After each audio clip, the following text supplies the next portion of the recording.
आप स्क्रीन पे देखेंगे तो आपको नज़र आएगा कि मैंने Paras defence and space technology limited खोला हुआ है। तो इस कंपनी के बारे में बात करेंगे कि अब 7 जुलाई के बाद इस कंपनी में किस तरह की हलचल हमें देखने को मिलने वाली है।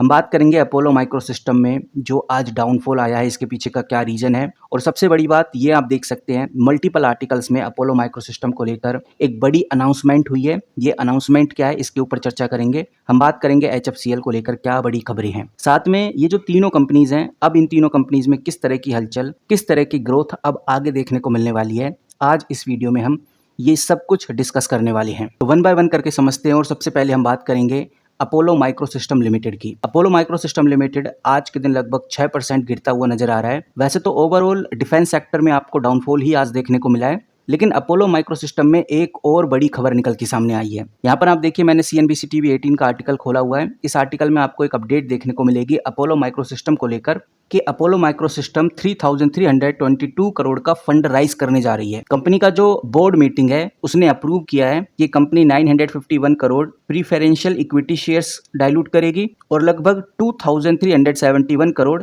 कन्वर्टेबल वारंट्स रहेंगे। ओवरऑल कंपनी ने ये भी बोला है जो ऑथराइज शेयर कैपिटल है इसको भी बढ़ाया जाएगा। यहाँ पर समझने वाली बात यह है कि जो ऑथराइज शेयर कैपिटल है कंपनी का 45 करोड़ से बढ़ाकर 63 करोड़ कर दिया जाएगा। इसका मतलब साफ है कि कंपनी फ्यूचर में और शेयर इशू कर सकती है। बाकी कंपनी ने बोला है कि जो शेयर होल्डर्स हैं उनकी अप्रूवल काफी जरूरी है। अगर मैं कंटिन्यू रीडिंग पे क्लिक करता हूं तो हमें वो चीज भी देखने को मिलती है। कंपनी ने बोला है कि जो EGM की मीटिंग है यानी एक्स्ट्रा ऑर्डिनरी जनरल मीटिंग है वो 4 अगस्त 2026 को होने वाली है। यहाँ पर शेयर होल्डर से अप्रूवल लिया जाएगा इस सभी काम को लेकर। अब देखते हैं कि भाई शेयर होल्डर्स इस चीज को अप्रूवल देते हैं या नहीं। फिलहाल 28 जुलाई कट ऑफ डेट है, यानी वोटिंग के लिए लाइंस खुल जाएंगी। अब सवाल ये आता है कि अपोलो माइक्रोसिस्टम में कौन इन्वेस्ट कर रहा है, यानी कौन कंपनी को फंड देगा। आर्टिकल के हिसाब से इस तरह के प्रेफरेंशियल इशू में कई बड़े इन्वेस्टर्स शामिल हैं, जिसमें टाटा म्यूचुअल फंड्स का नाम सामने आ रहा है, सेंट कैपिटल का नाम सामने आ रहा है, न्यूट्रिलस प्राइवेट कैपिटल का नाम सामने आ रहा है, मैस्ट्रो इमर्जिंग फंड लिमिटेड का नाम भी इधर हमें देखने को मिलता है और कई फॉरेन इंस्टीट्यूशनल इन्वेस्टर्स अपना इंटरेस्ट दिखाते हुए नजर आ रहे हैं। वहीं जो प्रमोटर ग्रुप है उसने भी बोल दिया है कि हम भी लगभग 1.30 करोड़ से ज्यादा वारंट सब्सक्राइब करेंगे। सवाल ये आता है कि बेसिकली ये जो वारंट हैं किस तरह से काम करेंगे। तो जितने भी वारंट होल्डर रहेंगे जो वारंट्स को रखेंगे वो 25% अमाउंट अप फ्रंट देंगे, बाकी का जो अमाउंट है वो बाद में देंगे। और बताया जा रहा है कि भाई लगभग 12 महीने के अंदर अंदर वो वारंट को इक्विटी शेयर्स में कन्वर्ट कर सकते हैं। फिलहाल एक सवाल और निकल के सामने आता है अपोलो माइक्रोसिस्टम को लेकर कि बेसिकली कंपनी इतना पैसा क्यों राइज कर रही है। ये पैसा 3,332 करोड़ के आसपास है। तो CNBC TV 18 के डेटा के हिसाब से फिलिंग में किसी भी तरह का कोई प्रोजेक्ट का नाम नहीं दिया गया है। वहीं जो बोर्ड है उसने अप्रूवल भी लिए हैं, जिसमें बोरिंग लिमिट्स को बढ़ाना होगा, सिक्योरिटी क्रिएट करना होगा, लोन गारंटी और इन्वेस्टमेंट अप्रूव करना होगा। जिसको देखने में ऐसा ही लगता है कि ये जो अपोलो माइक्रोसिस्टम है इसका टोटली प्लान यही है कि ये जो बड़े डिफेंस अपॉर्चुनिटीज हैं या जो फ्यूचर एक्सपेंशन है इसके लिए कैपिटल रेडी कर रही है।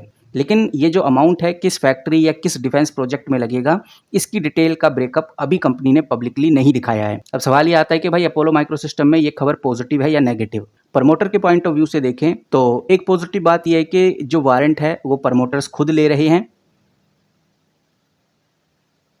जो कि अक्सर एक कॉन्फिडेंस का साइन ही माना जाता है। ऊपर से लार्ज इंस्टीट्यूशनल इन्वेस्टर्स भी पार्टिसिपेट कर रहे हैं, ये भी एक पॉजिटिव साइन है। और सबसे बड़ा पॉजिटिव साइन ये है कि इस एक्सपेंशन के बाद कंपनी के हाथ में बहुत बड़ा कैपिटल बेस आ सकता है। तो ये कुछ पॉजिटिव बातें हैं जो अपोलो माइक्रोसिस्टम में हमें देखने को मिल रही हैं। अगर हम नेगेटिव की बात करें तो सबसे नेगेटिव बात तो ये है कि जो एग्जिस्टिंग होल्डर्स हैं जो पहले से ही अपोलो माइक्रोसिस्टम में घुसे हुए हैं उनकी होल्डिंग डाइल्यूट होगी। और अगर कंपनी का जो कैपिटल आएगा कंपनी के हाथ में उसको कंपनी इफिशिएंटली डिप्लॉय नहीं करती तो इतना बड़ा फंड राइज अपने आप में कोई वैल्यू क्रिएट नहीं कर पाएगा। तो ओवरऑल एक बात समझ में आ रही है इस न्यूज़ का या इस फंड राइज का जो बड़ा इम्पैक्ट है हमें तभी देखने को मिलेगा या हमें तभी समझ में आएगा जब कंपनी बताए कि 3,322 करोड़ का क्या करने वाली है। अगर ये पैसा defence electronic manufacturing, missile system, counter drone technology, export या किसी और एक्विजिशन में लगाया जाता है तो ये लॉन्ग टर्म के लिए बहुत ही पॉजिटिव ट्रिगर माना जाएगा और अपोलो माइक्रोसिस्टम में नो डाउट अच्छी तेजी आएगी। लेकिन अगर कैपिटल एलोकेशन क्लियर ना हो या ये जो एग्जीक्यूशन कंपनी कर रही है ये वीक हो तो सिर्फ ये कहना कि कंपनी फंड राइज कर रही है इस तरह की हेडलाइन से कोई भी कंक्लूजन नहीं निकलेगा। तो देखते हैं कि भाई आगे क्या सिनेरियो क्रिएट होता है। फिलहाल आज डिफेंस सेक्टर पूरा ही गिरता हुआ नजर आ रहा है, जिसके चलते हुए अपोलो माइक्रोसिस्टम में ये हालात बने हुए हैं। अगर हम बात करें अगली कंपनी यानी पारस डिफेंस की, तो पारस डिफेंस में भी कोई खास परफॉर्मेंस हुआ नहीं है। आज लगभग 4% तक पारस डिफेंस गिरता हुआ नजर आया है। और चार्ट के हिसाब से एक बात समझ में आ रही है, 6 जुलाई ऐसा दिन था जब पारस डिफेंस में एक अच्छा खासा स्पाइक हमें देखने को मिला। उस टाइम ये कंपनी लगभग 1364 के हाई को टच कर चुकी थी, लेकिन जैसे कंपनी 1364 पे पहुंची, उसके बाद कंपनी में कूल डाउन हमें देखने को मिला। अब सवाल आता है कि भाई आगे कितनी ग्रोथ हो सकती है।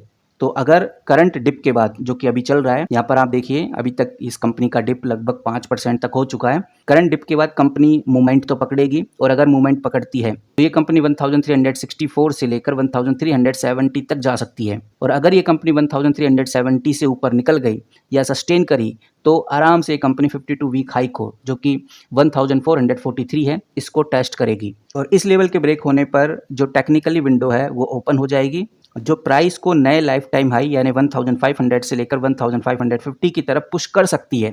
हायर चांसेस है, क्योंकि जिस तरह से काउंटर ड्रोन और स्पेस टैग की डिटेल्स हमें मार्केट में देखने को मिल रही हैं, जिस तरह से कंपनी की पाइपलाइन हमें देखने को मिलती है कि काफ़ी मजबूत है, जिस तरह से कंपनी का PE 190 के पास चला गया है, इन सब चीज़ों से देखने में आ रहा है कि भाई कंपनी में अभी उतार चढ़ाव रहेंगे। तो अगर आप पहले से ही इस कंपनी के अंदर घुसे हुए हैं, पहले से ही होल्डिंग ली रखी है आपने, तो यहाँ पर रिस्क मैनेज करना बहुत ज़रूरी है। और अगर आप फ्रेश एंट्री की सोच रहे हैं, तो कल के टॉप से तो कंपनी आज आपको डिस्काउंट पे ही मिल रही है। तो अगर आज आपको फ्रेश बाय करना है, तो लगभग 1300 के रेंज में छोटी क्वांटिटी SIP से आप स्टार्ट कर सकते हैं। बाकी देखते हैं कि भाई आगे क्या सिनेरियो क्रिएट होता है।